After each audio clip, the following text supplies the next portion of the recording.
I was born in Dallas on July the 31st, 1930. My father was a civil engineer and had been in the business for many years.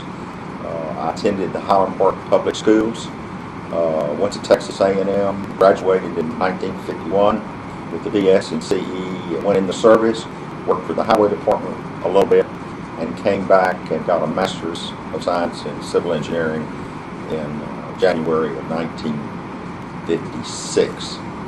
And I was actually the first, one of the early full-time students and had a fellowship in the Texas Transportation Institute. So we were there when it started.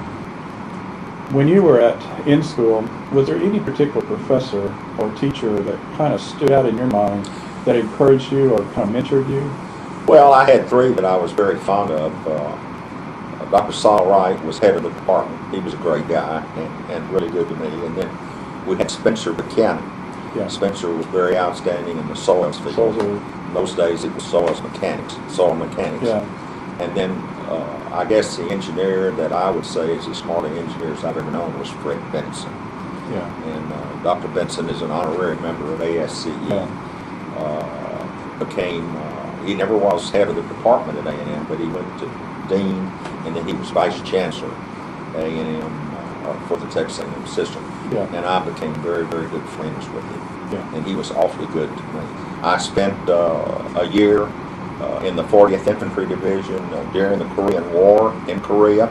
I came back, and a real good friend of mine that I knew all through A&M who had also been in Korea, he and I went to work for District 18. Okay. The Highway Department in Dallas out on Milton and Central Expressway, and the two of us lived together for about 18 months. Okay. I met my wife at church, and towards the end of that time, we married, and 2 weeks later I went back to A&M, had a teaching assistantship and a fellowship. I made more money going back to school than I did working for the Highway Department. Became registered in April. I went to work for the city of Arlington as city engineer and director of public works. Okay. And I was 25 years old. Oh my gosh. And I learned a whole lot. Arlington back then only had, what was the population? When I came, it was about 20,000. Wow. And I worked for the city for 11 years. I was city engineer and director of public works. And I complained about the water superintendent one time, and so the city manager gave me. I also had all the utilities. Oh, wow. So, and then in 1967, I became, in 1963, I became city manager and served as city manager of Arlington from 63 to 67. And at the time I left, Arlington was about 95,000. 95,000.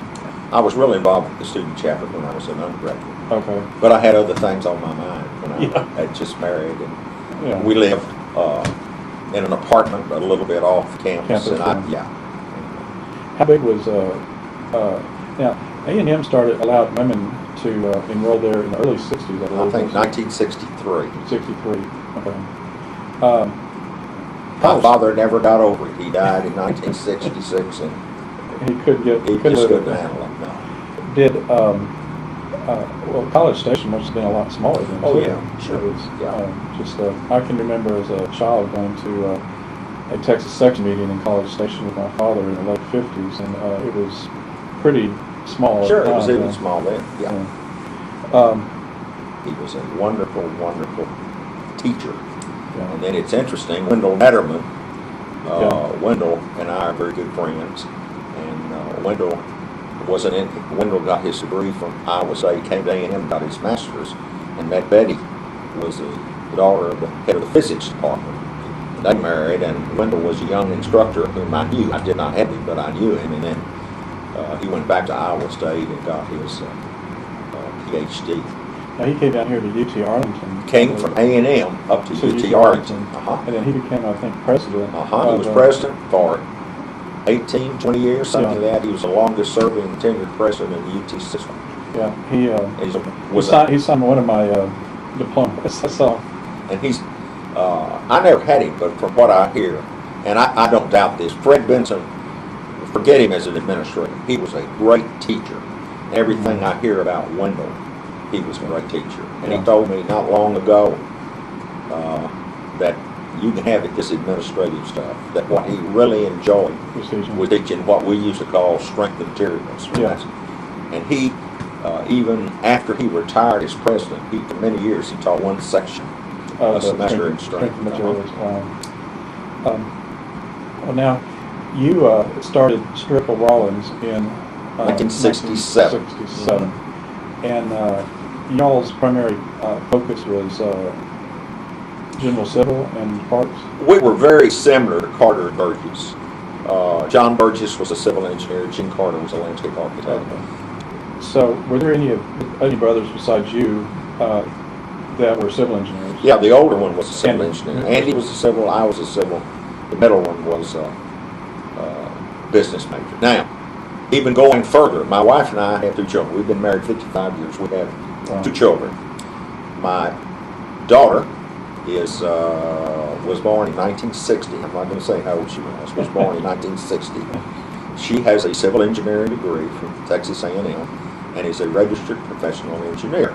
Wow. She married her roommate's brother, who is an electrical engineer. In 1972, we had our second child, 12 years later. Wow. His name was Mark, or is Mark.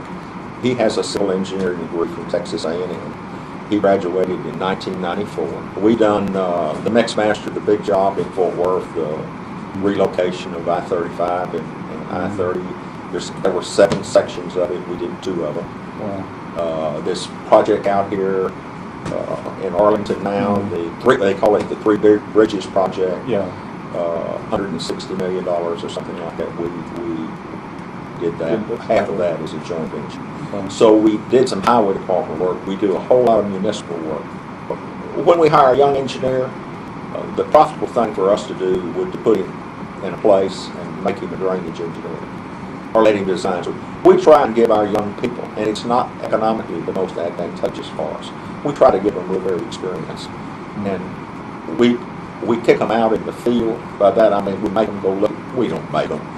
We encourage them to go look at their jobs, because I tell them, I've never done a job or engineered a project that if I had it to do over, there wasn't something I could improve. Right. You know, you design a street, you go look at a street job, and you say, well, if I had to do this, I'll remember this next time. I'd be better if I don't put it in like that anymore, or I change the grade at an intersection. Yeah. So we encourage them. We think that's a part of their education. And frankly, that's probably why we've had very little turnover. Yeah. The best balanced engineering is civil. And the reason I would say that, you know, if you're in aerospace or you're in chemical or petroleum, you go where that element is. Nearly every community has a city engineer or a county engineer or a resident office of the highway department. To me, it is by far the most varied of the engineering. What I mean by that is there are a lot more employment centers in civil than in others. There are a lot more employment centers in civil than in others. Maybe your remuneration initially is not as high, but for the long term, I think it's an excellent field. If you had to do it all over again, would you? Sure, wouldn't change anything. I've been very fortunate. I've had a lot of help along the way. The people I've worked for have been good to me. My father told me one time that when your time comes, now this doesn't have anything to do with an interview, and somebody walks by you as you lay there, and if they can say, the world's a little better off because old Al came along, then you've been successful. And I think if you're a civil engineer and you do your job, now this is high, whatever the word would be, I think the world's a little better off because you came that way.